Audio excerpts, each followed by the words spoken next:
Good morning students. आज हम करेंगे बैंक का topic.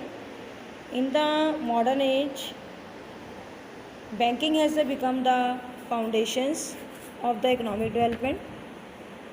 The term bank is being used for a long time, but its inception is still mysterious. According to one school of thought, in the olden days, the trader of Italy who performed the job of exchanging money were known as the Benci or Benichri.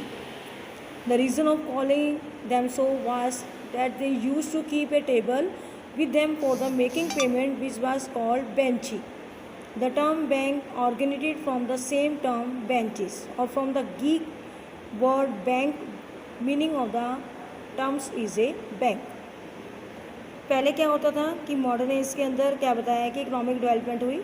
Bank के अंदर long time पर बहुत सारी mysterious निकले कि table के नीचे से ही सब पेमेंट की जाती थी, जिसे बेंची के नाम से जाना जाता था। ग्रीक वर्ड में बैंकिंग विद द टर्म्स के नाम से क्या पड़ा इसका, बैंक। नेक्स्ट आता है बच्चे meaning of the bank. In the common parlance a bank means an organisation which transacts a money, जहाँ पर पैसों का आदान प्रदान किया जाता है। ऑर्गेनाइजेशन क्या करते हैं, पैसे को एक्सेप्ट करते हैं from the people as deposit and money to lend the people. Now the day apart from the work of the transacting in the money, a bank perform many other functions is also credit creation, agencies function, general services. तो क्या कहता है, bank एक ऐसी organisation है जो accept करता है डिपॉजिट को, लैंड्स करता है मनी को और परफॉर्म करता है अदर एजेंसीज फंक्शन। तो ये क्या था हमारा मीनिंग। नेक्स्ट बाबू आपके पास डेफिनेशन दी हुई है अलग अलग की। क्या कहता है, अकॉर्डिंग टू इंडियन कंपनी जो हमारी एक्ट है, बैंकिंग कंपनी क्या है, इज़ वन विच ट्रांजेक्ट्स करता है the business of A banking which means that the accepting for the purpose for lending or investment of the deposit of money from the public repayable on the demand or otherwise and the check draft order of the otherwise। Indian company act के अंदर क्या हुआ, business organisation के अंदर ये पैसे को accept करता है जो पब्लिक उन्हें जमा करवाती है और ये चेक ड्राफ्ट के रूप में इन्हें क्या करता है, लोगों को पैसा वापस करता है। नेक्स्ट आता है टाइप्स ऑफ बैंकिंग। आपके सामने एक फ्लो चार्ट बना हुआ बेटा, फ्लो चार्ट के ज़रिए देखो क्या कहना चाहता है ये types of banking. Types of banking में आपके पास बैंक दिए हुए commercial bank, industrial bank, agriculture bank और रीजनल बैंक। उसके बाद कमर्शियल बैंक के अंदर आपका foreign commercial bank, Indian commercial bank दो टाइप से है। एक आपका है पब्लिक सेक्टर, एक आपका है प्राइवेट सेक्टर। ऐसे ही बच्चे इंडस्ट्रियल बैंक के अंदर नेशनल लेवल, स्टेट लेवल और एग्रीकल्चर के अंदर cooperative bank, land and development bank और रीजनल बैंक।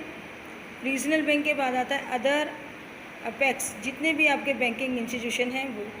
इसके अंदर क्या क्या आता है आपका, central bank, EXIM bank, national housing bank और इंडस्ट्रियल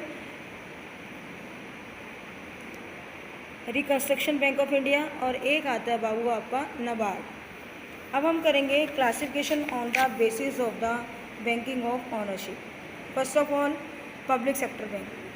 पब्लिक सेक्टर बैंक कहता है कि are those bank which are owned by the government, minimum 51% होता है। The government alone control them in India. 14 banks हैं, were nationalised in 1969, 6 in 1980। All these banks are now as the public sector bank. There are the main objective in the social welfare. After the merger of the new Bank of India in the Punjab National Bank, in the addition of IDBI in this category of the number of nationalized bank in 20, Bank, State Bank of India and the subsidiaries are also included in this category. The subsidiaries of the State Bank of India, State Bank of Bikaner and Jaipur, SBBI। उसके बाद आता है state bank of Hyderabad, state bank of Mysore, state bank of Patiala, state bank of आपका आता है Travancore, state bank of आपका आता है Saurashtra, state bank of Indian SBI Indore और all the merge in In this manner, now total 21 banks working in the public sector. Public sector bank के बाबू आपके सामने लिस्ट भी गिवन है।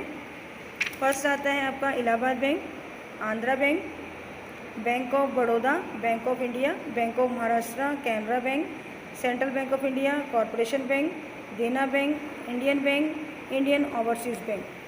फिर आता है आपके पब्लिक सेक्टर में oriental bank of commerce, Punjab national bank, Punjab and Sindh bank, syndicate bank, union bank of India, united bank of India, UCO bank, Vijaya bank, IDBI bank और भारतीय महिला बैंक।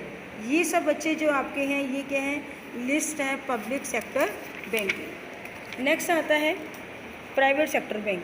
प्राइवेट सेक्टर बैंक में कहता है the private sector banks are those bank control by the private sector और the some individual in India. Banks like Jammu and Kashmir bank, HDFC bank, ये क्या है, ये प्राइवेट सेक्टर बैंक है।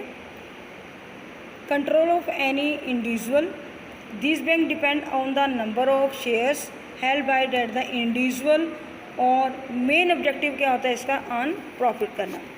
इसके अंदर बेटा जी आपके पास दिया हुआ लिस्ट दी हुई है मेन प्राइवेट सेक्टर की।